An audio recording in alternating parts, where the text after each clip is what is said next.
So, the UK has just rolled out this bold new plan.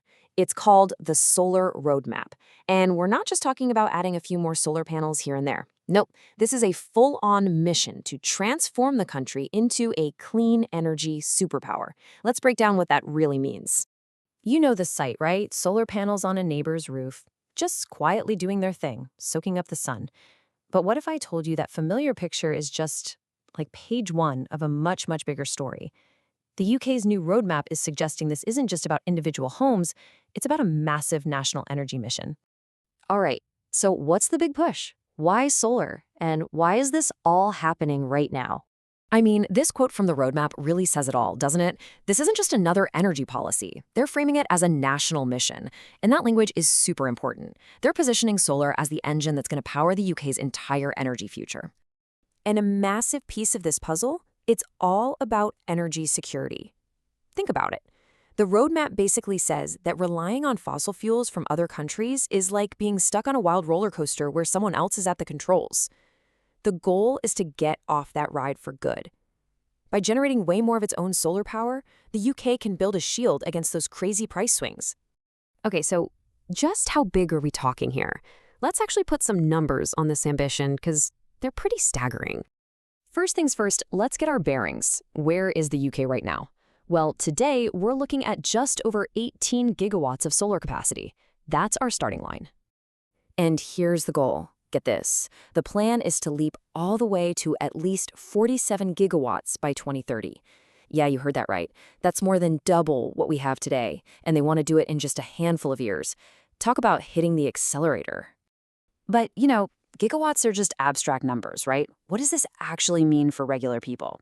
Well, check this out. It's the difference between powering about 2 million homes today and powering around 9 million by 2030. And on top of that, it could support up to 35,000 jobs. That's almost doubling the current workforce in the sector. This chart really helps you see just how massive this leap is. See that first bar on the left? That's us today, 18 gigawatts. The middle one, that's the big goal we were just talking about, 47 gigawatts. But here's where it gets really interesting. Look at that third bar. The roadmap suggests that if this whole rooftop revolution thing really takes off, we could blow past the goal and hit something like 57 gigawatts. Wow. So that's the what. But what about the how? How on earth are they planning to get there? Well, the roadmap lays out this really clear two-pronged attack. It's about going big with massive solar farms, and at the same time, going wide by putting solar on pretty much every rooftop.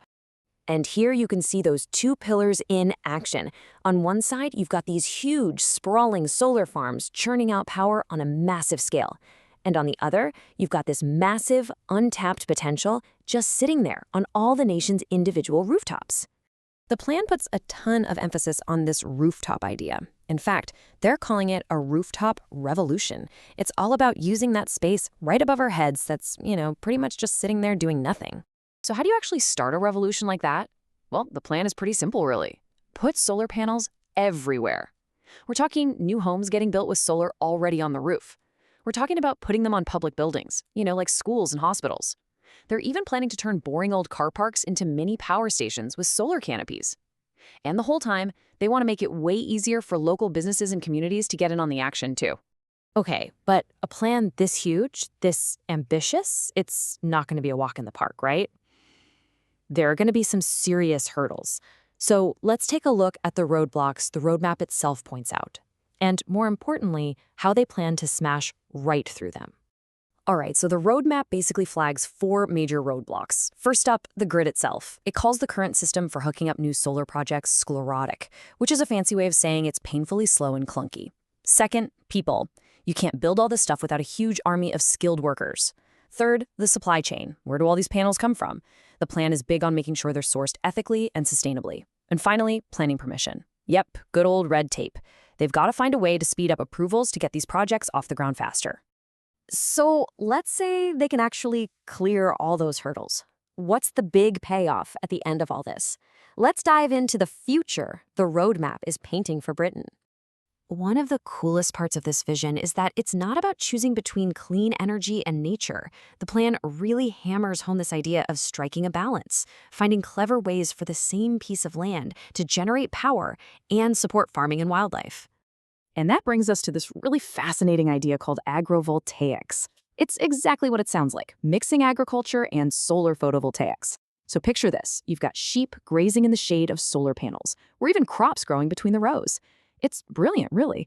The same patch of land produces food and clean energy, which means farmers can get 2 streams of income from one field. So when you pull it all together, the future this roadmap is aiming for is pretty compelling. We're talking about more energy independence, we're talking about the real possibility of lower bills for everyone, thousands of new high-quality jobs, and of course, a massive leap forward in tackling the climate crisis. It's a win-win-win-win.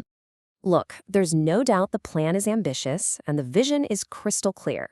But it all comes down to one big question, doesn't it?